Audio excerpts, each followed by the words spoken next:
कृष्णनगर और रामनगर में आवारा कुत्तों का आतंक। आरडब्ल्यूए मेंबर्स बोले कुत्तों को कॉलोनी से भेजा जाए बाहर। शिकायत करने पर निगम की कार्रवाई भी बेअसर। दिल्ली में बढ़ रहा क्राइम का ग्राफ। बदमाशों के हौसले बुलंद। छोटी छोटी बातों पर हो रही हैं हत्याएं। लोगों ने कहा अपराधियों में कानून का डर हो गया है खत्म। सख्त होनी चाहिए बेखौफ बदमाशों की सजा। मेडिकल स्टोर्स पर कैमरे लगाने के फैसले का केमिस्ट ने किया स्वागत। विक्रेता बोले कैमरा लगने से सुरक्षा इंतजाम होंगे मजबूत। नशीली दवाइयों की अवैध बिक्री पर भी लगेगी रोक। शहादरा में कुख्यात वाहन चोर गिरफ्तार। आरोपी के पास से 7 दोपहिया वाहन बरामद। फुरकान पहले भी रह चुका है 13 मामलों में शामिल।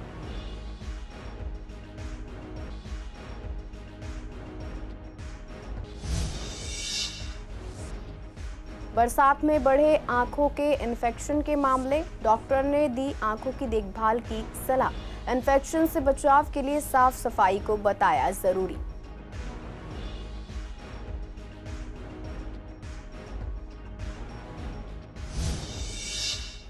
नमस्कार, आप देख रहे हैं सीसीएन डिजिटल। मैं हूं आपके साथ शिवानी तिवारी। स्वागत है आपका हमारे खास कार्यक्रम पूर्वी दिल्ली खास में। बुलेटिन की शुरुआत करते हैं कुछ खास खबरों के साथ। पूर्वी दिल्ली के कृष्णनगर और रामनगर इलाके में कॉलोनी में घूम रहे आवारा कुत्तों की समस्या लगातार बढ़ती जा रही है। स्थानीय आरडब्ल्यूए मेंबर्स का कहना है कि कई बार निगम से शिकायत कर कार्रवाई की मांग की गई, लेकिन कोई स्थायी समाधान अभी तक नहीं निकाला गया है। इलाके में एमसीडी की गाड़ियां जरूर आती हैं जो कुत्तों को पकड़कर उन्हें इंजेक्शन देकर फिर वहीं छोड़ देती हैं। वहीं कुछ पेट लवर्स इन कुत्तों को रोजाना खाना खिलाते हैं, जिससे ये कुत्ते बार बार कॉलोनी में लौट आते हैं और यहाँ बच्चों से लेकर बुजुर्गों तक को खतरा बना रहता है। लगातार कुत्तों के काटने के केस बढ़ रहे हैं, लेकिन नगर निगम इस समस्या पर कोई ठोस कदम नहीं उठा पा रहा है। रामनगर के आरडब्ल्यूए मेंबर्स ने कहा कि उनकी सिर्फ इतनी मांग है कि इन कुत्तों को उठाकर कहीं सेंटर्स में रखा जाए ताकि वे दोबारा यहां ना लौटें। मेंबर्स का कहना है कि हालात इतने बिगड़ चुके हैं कि कई बार लोग घर से बाहर निकलने में भी डरने लगे हैं। प्रशासन को चाहिए कि इस गंभीर समस्या पर ध्यान दे और लोगों को डर के माहौल से बाहर निकाले। वहीं लोगों में ये भी गुस्सा है कि नेता सिर्फ बड़ी बड़ी बातें करते हैं, लेकिन आवारा कुत्तों को लेकर कोई ठोस इंतजाम नहीं करते, जिससे कॉलोनी में डर का माहौल लगातार बना रहता है। मुझे तो ऐसा लगता है जी कि इनके ऊपर किसी भी प्रकार का कोई काम हो ही नहीं रहा। डॉग्स इतने हो गए हैं कि अनजाने डॉग्स जो हमें रेगुलर दिखते नहीं है वो भी हमारे इलाकों में आके दिख रहे हैं। एमसीडी क्या कुछ काम कर रही है इन पर या नहीं, इस प्रकार का कोई मुझे ऐसा दिखता नहीं है काम। उल्टा किसी और इलाकों के कुत्ते लाके भी हमारे इलाकों में छोड़े जा रहे हैं, ऐसा लगता है हमें। कितनी समस्या होती है बच्चों के लिए तो बहुत ज़्यादा समस्या है कि ट्यूशन जाना है, किसी ने स्कूल जाना है। ये बहुत पहले से चल रही है और लगातार हमेशा यही आता है कि इनको इसी एरिया से पकड़ के इसी एरिया में छोड़ दिया जाएगा, जो भी इंजेक्शन दे के, जैसा भी इनका सिस्टम है। ये फिर डॉग्स बढ़ कैसे जाते हैं, एक तो इस चीज़ की समझ में नहीं आती। और अगर मान लो अगर हमारा कोई सुझाव इससे समझा जाए कि हम लोग चाहते हैं कि ये जो जगह जगह गली गली में जो रात को निकलना मुश्किल है, भंडार है डॉग्स का, कुछ डॉग्स के प्रति बड़े इमोशनल और फैमिली की तरह उनको ट्रीट भी करते हैं। दूध, डॉग लवर्स भी हैं, दूध भी उनको पिलाते हैं, पनीर भी जो हमने देखा है समय समय पर उनको वो करते हैं, जिसकी वजह से ये जो बढ़ोतरी हो रही है। जो मैं समाधान जो बता रहा हूँ, जो हमारे हिसाब से कि जो दिल्ली के आसपास घने जंगल हैं, अगर हम क्यों ना इनकी सही जगह, जो डॉग लवर हैं उनकी बात नहीं कर रहा, जो घर में रखते हैं मैं उनकी बात नहीं कर रहा, जो स्ट्रे डॉग हैं, जो स्ट्रीट डॉग्स हैं, उनको यहीं पकड़ के यहीं इंजेक्शन देके यहाँ ना छोड़ा जाए। कृपया इनको जंगलों में छोड़ दिया जाए। दिल्ली में क्राइम का ग्राफ लगातार बढ़ता जा रहा है, फिर चाहे वो लूट हो, चोरी हो या फिर छोटी छोटी बातों पर होने वाली हत्याएं। हाल ही में सुप्रीम कोर्ट ने भी इस पर टिप्पणी की है कि राजधानी में सरेआम हत्याओं के मामले लगातार बढ़ रहे हैं।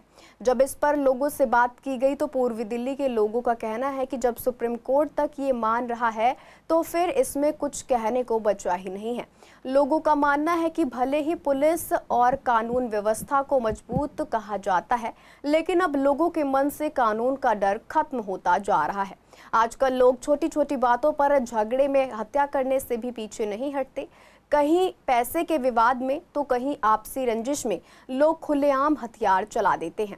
लोगों का कहना है कि इसकी एक बड़ी वजह बेरोजगारी भी है। बेरोजगारी से लोग हताश होकर गलत रास्ता चुन रहे हैं, जिससे अपराध बढ़ रहा है। साथ ही पुलिस की गश्त और निगरानी भी कमजोर नजर आ रही है। लोगों का ये भी कहना है कि कानून को सख्त होना चाहिए और हत्याओं के मामले में जल्द से जल्द और कड़ी सजा देनी चाहिए, ताकि अपराधियों के मन में खौफ बना रहे और समाज में कानून का डर फिर से कायम हो सके। जनता का कहना है कि जब तक कानून का डर नहीं होगा, तब तक ऐसी घटनाओं पर अंकुश लगाना मुश्किल होगा। कानून व्यवस्था मैम इस टाइम बहुत चरमराई हुई है, बहुत बुरा हाल है। जैसे कि हम देखते थे किसी टाइम पुलिस की गाड़ियाँ रोड पे चलती थी, बीट ऑफिसर घूमते थे। इस टाइम हमें कोई भी नहीं दिखता रोड पे घूमता हुआ। बस यही है नेताओं की, क्या कहूँ कि उनकी चमचागिरी हो रही है। तो ऐसे में क्या सबसे ज़्यादा बढ़ रहा है यहाँ पे? क्राइम कौन सा? क्राइम बढ़ रहे हैं, कोई भी कुछ भी हाथ से फ़ोन खींच के ले जाते हैं, कुछ भी है, आप कहीं भी चल रहे हो, चैन स्केचिंग हो जाती है, कुछ भी हो जाता है। उसमें पुलिस की जो बीट घूमती थी, अब वो घूमनी दिखती ही नहीं है हमें रोड पे। सरेआम हत्याएं, चोरी, उस पर क्या कहना चाहेंगे? मैम एक तो बेरोजगारी, काम का है नहीं, इंसान हर कोई परेशान है अपने काम की दिक्कत से। जो खाली होगा कुछ भी करेगा वो, सीधी सी बात है। तो क्या हत्याएं बढ़ रही हैं? कैसे हत्याएं बढ़ी रही हैं, पहले से तो बहुत ज़्यादा बढ़ रही हैं। देखो जी, जहाँ तक कमी है, आज क्राइम रेट इतना बढ़ गया है कि आज इंसान को कुछ समझ नहीं रहा। जब मर्जी जिसको मर्जी जहाँ मर्जी मार देता है, पीट देता है। और जहाँ तक मेरा मानना है कि कहीं ना कहीं हमारी पुलिस की कमी है, जिसकी वजह से ये सब हो रहा है। अगर पुलिस अगर इस चीज़ को सख्ती में ले, तो मान लो कि अगर कोई लड़ाई झगड़ा करता है, किसी का सिर फाड़ देता है, उसको बड़ी आसानी से छोड़ दिया जाता है। अगर उसको डर, असली बात है कि डर खत्म हो गया। बिल्कुल, जो डर खत्म होने की वजह से ये जो क्राइम बढ़ रहा है, ये सिर्फ डर खत्म होने की वजह से बढ़ रहा है। मैडम वजह क्या, व्यवस्था है सब सारी, कुछ पुलिस की कमी है, कुछ सरकार की कमी है। अब इससे ज़्यादा अब क्या कहें कि कानून व्यवस्था कैसी लगती है? चरमराई हुई है या नहीं? नहीं, कानून व्यवस्था तो अगर चरमराई ना होती तो ये हत्याएं क्यों होती?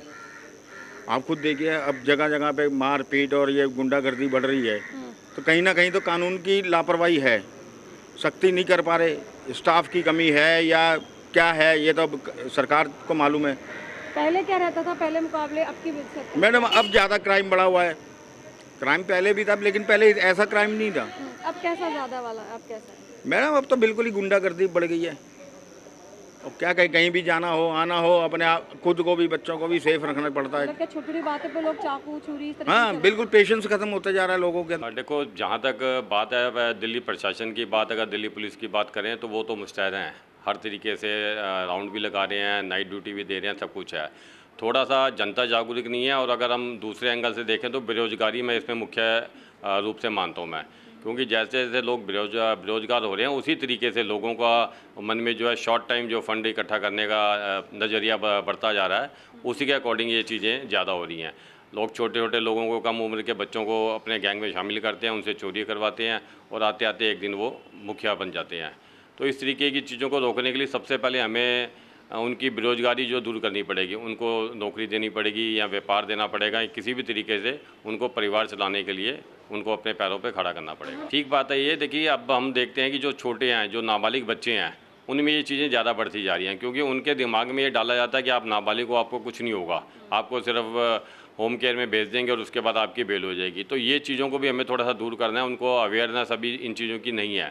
जो ये स्टंटबाजी, जो ये गैंग बनते हैं, जो इनके गुर्गे होते हैं, उनका रहन सहन देख के ऐसे अट्रैक्ट होते हैं, वही लोग ज़्यादा इन चीज़ों में इन्वॉल्व हो रहे हैं। एजुकेशन भी कहीं ना कहीं इन चीज़ों में मसला बनती जा रही है कि उनको सही तरीके से एजुकेशन नहीं मिल पा रही। और जैसे लफंटर टाइप, अगर जनरल लैंग्वेज में कहें तो घूम रहे हैं, उस तरीके से वो इजी मनी अर्न करने का तरीका ढूंढते हैं। ठीक है, ऐसा है कि प्लान्ड मर्डर, और ऐसे ऐसे मर्डर कि किसी से पैसे लेने के लिए उन्होंने एक गुट बनाया और 3 जिनों ने मिलकर मर्डर कर दिया, या बर्थडे पार्टी तक में मर्डर हो गए कि बर्थडे पार्टी और पता नहीं किस चीज़ की रंजिश निकाल दी। इस वक्त जो चल रहा है क्राइम, वो सोचा समझा क्राइम नहीं समझ आ रहा है, ऐसा समझ आ रहा है जैसे शौक में क्राइम किया जा रहा है, पॉपुलैरिटी के लिए क्राइम किया जा रहा है। दिल्ली में केमिस्ट स्टोर्स पर अक्सर बिना डॉक्टर की पर्ची के नशीली दवाइयां देने के मामले सामने आते रहते हैं, जिससे कई बार मरीजों की हालत बिगड़ जाती है या ओवरडोज से मौत तक हो जाती है। सबसे बड़ी समस्या ये होती है कि ऐसे मामलों में कोई ठोस सबूत नहीं होता कि दवाइयाँ कहाँ से खरीदी गई थी और कौन सी दवाई दी गई थी। इसी को देखते हुए दिल्ली सरकार ने बड़ा फैसला लेते हुए 31 जुलाई तक राजधानी के सभी केमिस्ट स्टोर्स पर सीसीटीवी कैमरे लगाना अनिवार्य कर दिया है। सरकार का मानना है कि इससे नशीली दवाइयों की अवैध बिक्री पर लगाम लगेगी और बिना प्रिस्क्रिप्शन दवाइयां बेचने वालों की पहचान हो सकेगी। इससे नियम के तहत अब अगर कोई नया मेडिकल स्टोर लाइसेंस लेना चाहता है तो उसे दुकान में कैमरे लगाना अनिवार्य होगा। इस कदम का पूर्वी दिल्ली के मेडिकल स्टोर मालिकों और दवाई विक्रेताओं ने स्वागत किया है। उनका कहना है कि कैमरे लगने से न सिर्फ नशीली दवाइयों की बिक्री पर रोक लगेगी, बल्कि चोरी जैसी घटनाओं पर भी कंट्रोल रहेगा। कई बार ग्राहक बिना प्रिस्क्रिप्शन दवाई मांगते हैं और मना करने पर झगड़ा करते हैं। ऐसे में कैमरे सबूत के तौर पर काम आएंगे। विक्रेताओं ने कहा कि सरकार की ये पहल सही है और इससे सभी को फायदा होगा। गवर्नमेंट ने कहा है, पर कम से कम पिछले 4 साल से 5 साल से ही सीसीटीवी कैमरे के इसके बिना लाइसेंस ही नहीं मिल रहा है आजकल। जो ड्रग ऑफिस है वो इसके बिना लाइसेंस ही नहीं दे रहा है सीसीटीवी कैमरे। क्या लग रहा है, क्या वजह लग रही है कि जिस तरीके से कहा जा रहा है कि यहाँ पर सीसीटीवी कैमरा जरूरी है? सीसीटीवी कैमरे के कई हैं मैडम। किसी को जैसे हम मेडिसिन देते हैं तो कोई कहते हैं मेडिसिन कम है, उसमें भी बेनिफिट आता है कि हमने ये दी है या क्या पैसे काटे हैं, कई चीज़ें होती हैं। ठीक है। हाँ, और ये आजकल जो इसमें जो चल रहा है ना, जो नार्कोटिक ड्रग्स के चक्कर में भी सीसीटीवी कैमरा मस्ट हो गया है। ठीक है। कई बार ऐसा होता है लोग बिना पर्चे की दवाई लेने आते हैं, वो रिएक्ट कर जाती है। हाँ, वो क्लेम करते हैं, उसमें भी बहुत आता है। एमटीपी किट है जो हम नहीं अलाउड है, उसमें भी हमें बेनिफिट मिलता है। लोग कहते हैं हम आपसे लेके गए, बल्कि नहीं लेके गए। कई चीज़ों में बेनिफिट आता है ये। कई बार चोरी वगैरह भी। हाँ। जैसे कभी कभी होता है दवाई लेके नहीं जाते, कहते दवाई ले गए, कभी कभी कहते हैं कि पैसे दे दिए नहीं दिए, उसमें भी होता है। जैसे कभी कभी कोई गलत दवाई देते हैं बाई चांस गलती में, फिर मानते नहीं है कि हमने दे दी गलत। अगर कैमरा है तो प्रूफ तो है कि हाँ हमने दी है या नहीं दी है। क्या नशे की दवाइयों पर रोक लगाने के लिए गवर्नमेंट का फैसला है, ऐसा लगता है आपको? नहीं, उससे कुछ नहीं होगा, जिसको देना है वो दे ही देगा। कई लोग आते हैं बिना प्रिस्क्रिप्शन दवाई लेने की, नशे वगैरह की। हाँ, चेप हो जाते हैं, बहुत देर खड़े रहते हैं, आधे घंटे खड़े रहते हैं। दे दो प्लीज दे दो, मतलब किस तरह की दवाइयाँ होती हैं? नींद की हो गई, ये हो गई, या तो इन पे बननी बंद हो जाए तो सही है। अच्छा। हमारी हेडेक हट जाएगी ना फिर। हर एक चीज़ के लिए फ़ायदेमंद है। हमें हर एक चीज़ का पता रहता है, दुकान में क्या चल रहा है क्या नहीं चल रहा है। सारे जो यहाँ पे काम करने वाले सब पहले से अवेयर वगैरह हो जाते हैं। बाकी जो हमारी शॉप वगैरह है ना, ये 24 घंटे 7 दिन खुलती है, इसलिए भी सीसीटीवी लगना बहुत अच्छा हमारे लिए है। क्योंकि रात में कई बार ऐसा होता है, एक से बंदे एक आते हैं, नशेड़ी बेवड़े वगैरह अलग अलग किस्म के मिजाज के बंदे आते हैं, तो उनके बारे में सारी एक्टिविटी पता रहती है। क्या रात में कोई बदतमीजी वगैरह तो नहीं करे कुछ। नशे की दवाइयों पर रोक लग सकेगी इन चीज़ों से? मुश्किल है मैडम। आपको पता है दिल्ली गवर्नमेंट मैडम कैसे लग जाएगी? सारी गवर्नमेंट कमाई इन चीज़ों से है। नुकसान ही होता है। क्या नुकसान होता है? ये जैसे चोरी वोरी होती है हमारी सामान की, ये भी बच सकती है। अच्छा, कैमरे ना लगने की वजह से। कि कभी जो गवर्नमेंट ने जारी किया, लगता है उससे फायदेमंद है या नहीं? फायदेमंद फाउंडेशन है केमिस्ट? नहीं, कोई बाउंडेशन नहीं है। एक तो आने वाले कम हो जाएंगे, हम बेचने वाले तो हैं ही। हम भी मतलब जैसे हम कोई बेच देता है तो उसमें उसको दिक्कत होएगी। कुछ लोग आते हैं इस तरह की दवाइयाँ मांगने के लिए? ना, हमारे पास तो नहीं आते, ना ही हम उसको एंटरटेन करते हैं। शाहदरा जिले की AATS टीम ने एक बड़ी कार्रवाई करते हुए एक कुख्यात वाहन चोर फुरकान उर्फ गोलू को गिरफ्तार किया है। आरोपी के पास से चोरी की 7 दोपहिया गाड़ियां बरामद की गई हैं, जिससे 7 पुराने चोरी के मामलों का खुलासा हुआ है। गुप्त सूचना पर पुलिस ने महाराजा सूरजमल रोड आनंद विहार के पास जाल बिछाकर आरोपी को चोरी की बाइक के साथ पकड़ा है। पूछताछ में आरोपी ने बताया कि वह नशे की लत और पैसों की जरूरत के चलते बाइक की चोरी करता था। उसकी निशानदेही पर नंदनगरी और सीमापुरी इलाके से 6 और चोरी की गाड़ियां बरामद की गई है। फुरकान उर्फ गोलू पहले भी चोरी, झपटमारी और डकैती के 13 मामलों में शामिल रह चुका है। पुलिस अब उससे जुड़ी और चोरी की वारदातों की जांच कर रही है। बरसात के मौसम में आंखों के इन्फेक्शन के मामले तेजी से बढ़ते जा रहे हैं और इस बार भी बारिश के कारण कई लोग आंखों में जलन, सूजन और इचिंग जैसी समस्याओं से जूझ रहे हैं। इस बारे में जब श्रेय आई सेंटर के सीनियर डॉक्टर राकेश गुप्ता से बात की गई तो उन्होंने बताया कि आम दिनों के मुकाबले बारिश के मौसम में आंखों के इन्फेक्शन के केस ज़्यादा देखने को मिलते हैं। इस मौसम में नमी और गंदगी से बैक्टीरिया तेजी से फैलता है। उन्होंने बताया कि अगर किसी को आंखों में जलन, सूजन या इचिंग महसूस हो तो सबसे पहले साफ पानी से आंखों को धोएं और हाथों को आंखों पर लगाने से बचें ताकि संक्रमण ना फैले। डॉक्टर गुप्ता ने यह भी कहा कि बिना डॉक्टर की सलाह के केमिस्ट से दवाइयां लेकर आंखों में डालना खतरनाक साबित हो सकता है और इससे इन्फेक्शन और बढ़ सकता है। अगर समस्या 1-2 दिन में ठीक नहीं होती तो तुरंत किसी आंखों के डॉक्टर से संपर्क करना चाहिए। बरसात के मौसम में भीगने से बचें और भीड़भाड़ वाली जगहों में कम जाएं ताकि संक्रमण का खतरा कम हो सके। उन्होंने कहा कि बच्चों में इस तरह के संक्रमण जल्दी फैलते हैं क्योंकि बच्चे खुद साफ सफाई नहीं रख पाते, इसलिए पेरेंट्स को खास ध्यान देना चाहिए कि बच्चे अपनी आंखों को ना मलें और साफ सफाई बनाए रखें। आई फ्लू और कंजक्टिवाइटिस से बचाव के लिए साफ तौलिया इस्तेमाल करें और किसी का तौलिया या रुमाल शेयर ना करें। हाँ देखिए, जैसे आप बिल्कुल सही, मानसून आ रहा है और बहुत बारिश अच्छी पड़ रही है, पानी बरस रहा है और ऐसे में कुछ बीमारियां होती हैं जो हमेशा हर साल उभर के आती है। ज़्यादातर होती है वायरल इश्यूज़, जैसे वायरल फीवर चलते हैं, वायरल कंजक्टिवाइटिस होता है, आई फ्लू बहुत कॉमन आ रहा है आजकल। बहुत पेशेंट ऐसे आ रहे हैं जिनकी आंखों में आई फ्लू हो रहा है, आंखों में लाली हो रही है, पानी आ रहा है और ये आई फ्लू बड़ी तेज़ी से फैलता है। ये तो रही आंखों की बात, लेकिन अगर हम देखें तो और बहुत सारी बीमारियां पड़ती हैं। जैसे फॉर एग्जांपल जब बारिश होती है तो मच्छरों का प्रभाव बढ़ता है, तो मच्छरों से जुड़ी सारी बीमारियां अब पनपनी शुरू हो जाती है। जैसे मलेरिया हो गया, डेंगू हो गया, चिकनगुनिया हो गया, तो ये सारी बीमारियां हैं, इन सबसे हमें बच के चलने की जरूरत है। आप कहीं बाहर जाते हैं, कहीं छतों से पानी टपक रहा होता है, गंदा पानी होता है, तो हमें बहुत ध्यान रखना है कि आँखों में सीधा पानी जाने से बचाएं। कोई ना कोई चश्मा आंखों पे रखें। अगर आप बारिश में भीगना मजबूरी हो रहा है या आप बच नहीं पाते हैं तो आंखों को जैसे ही मौका मिले कहीं पहुंच के आंखों को साफ पानी से धो लें। इसके अलावा भीड़ भड़के वाली जगहों से बचें, क्योंकि भीड़ भड़के हुए में पहले ही ह्यूमिडिटी बढ़ी हुई है बारिश की वजह से। अगर आप भीड़ भड़के में रहते हैं तो एक दूसरे की सांसों से भी नमी बढ़ती है और ऐसे में बढ़ते हैं वायरल इन्फेक्शन का ट्रांसमिशन। यदि किसी को नज़ला जुकाम है तो बड़ी तेज़ी से दूसरों को फैलेगा। देखिए, पहली बात, घरेलू उपचार आप कुछ घंटों के लिए ट्राई कर सकते हैं। यदि किसी को नज़ला जुकाम हो रहा है, साइनस हो रहा है, खांसी आ रही है, ठीक है, तो आप कुछ समय के लिए कोशिश कर सकते हैं, मे बी 1 दिन। लेकिन यदि आपको तुरंत आराम नहीं मिल रहा तो ज़्यादा समय व्यर्थ ना करें, क्योंकि जब भी किसी भी वायरस इन्फेक्शन को 2 से 3 दिन हो जाते हैं तो उसका जो प्रकोप बढ़ चुका होता है शरीर में, फिर उसको कंट्रोल करना मुश्किल हो जाता है। दिल्ली नगर निगम की 23 महत्वपूर्ण समितियों के सदस्यों के वीरवार को सदन की बैठक में चुनाव संपन्न हुए। इनमें स्थायी समिति, शिक्षा समिति, स्वास्थ्य समिति, निर्माण समिति समेत कई महत्वपूर्ण समितियां शामिल हैं। ऐसे में पूर्व दिल्ली के निगम पार्षद पंकज लूथरा से जब संवाददाता ने बात की तो उन्होंने कहा कि ये प्रक्रिया 2.5 साल पहले पूरी हो जानी चाहिए थी, लेकिन सत्ता में झूठ बोलकर आए लोग जनता के कामों में लगातार देरी कर रहे थे। लूथरा ने बताया कि अब हर विभाग के लिए अलग अलग अध्यक्ष बनाए जाएंगे ताकि जनता के अटके कामों को तेजी से पूरा कराया जा सके। इसके अलावा हर हफ्ते एक बैठक होगी जिसपे हर विभाग से जुड़ी समस्याओं और अड़चनों पर चर्चा की जाएगी और उनका हल निकाला जाएगा। पार्षद ने कहा कि हमारा मकसद हमेशा जनता के लिए काम करना रहा है और हम आगे भी पूरी ईमानदारी से काम करते रहेंगे ताकि लोगों की परेशानियां जल्दी दूर हो। यह कार्य 2.5 साल पहले होना था, लेकिन दिल्ली की जनता को झूठ बोल के आकर सत्ता में आकर ये निकम्मी सरकार, झाड़ू वालों की सरकार, इन्होंने दिल्ली का बेड़ा गर्क कर दिया था।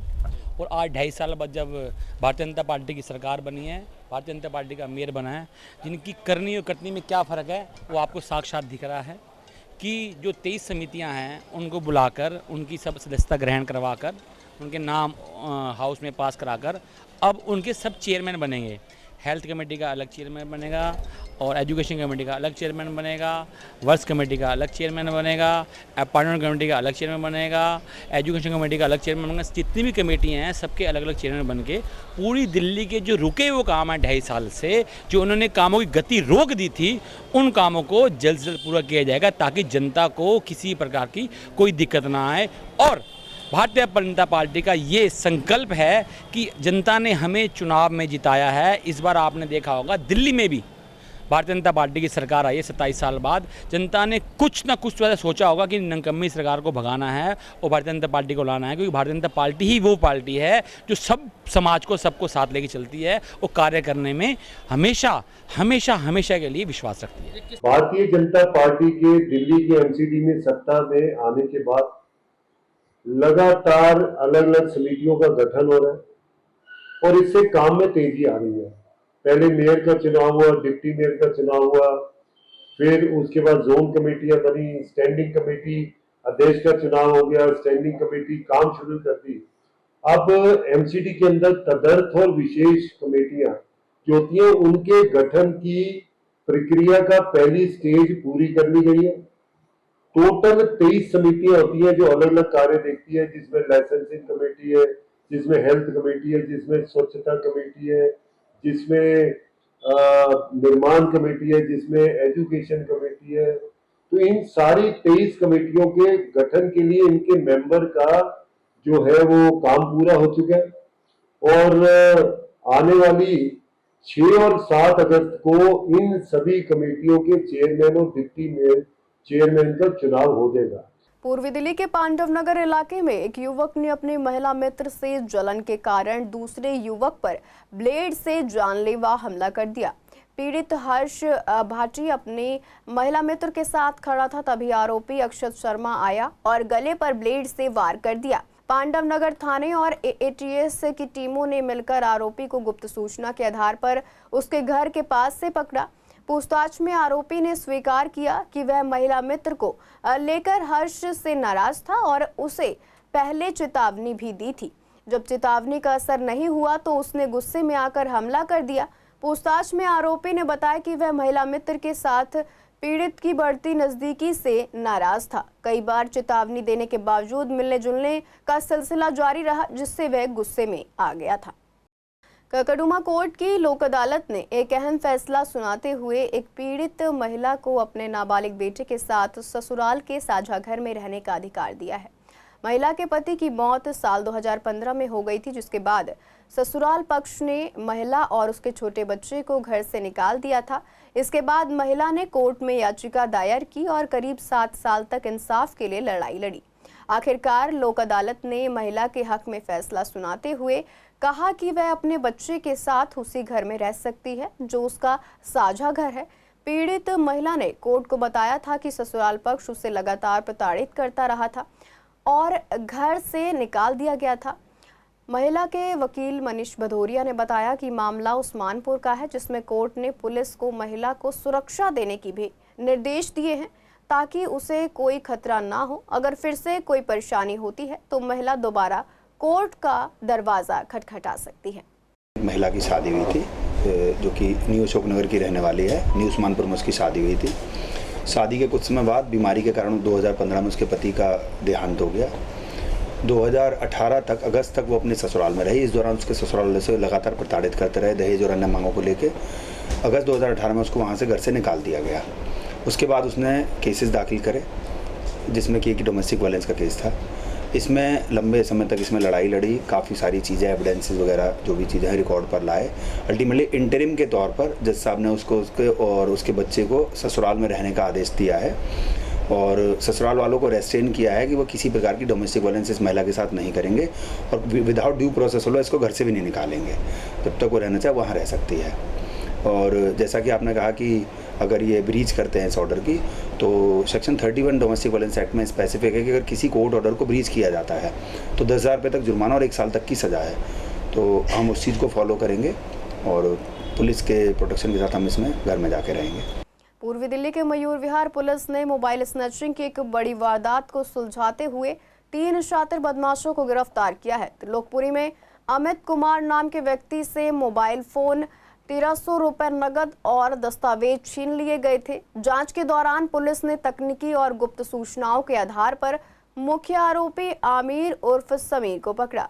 पूछताछ में 2 और आरोपियों समीर उर्फ छोटा और साहिल उर्फ चिंटू के नाम सामने आए, जिन्हें बाद में अलग अलग जगहों से गिरफ्तार किया गया है। तीनों आरोपी नशे के आदी और आदतन अपराधी है। घटना की रात वे मोटरसाइकिल पर थे और सुनसान इलाके में घूमते हुए पीड़ित को निशाना बनाया। छीना गया मोबाइल ई रिक्शा चालक को बेच दिया गया और नकदी तीनों में बांट ली गई थी। फिलहाल के लिए पूर्वी दिल्ली खास में इतना ही। ऐसी तमाम अपडेट्स के लिए बने रहिए CCN डिजिटल के साथ।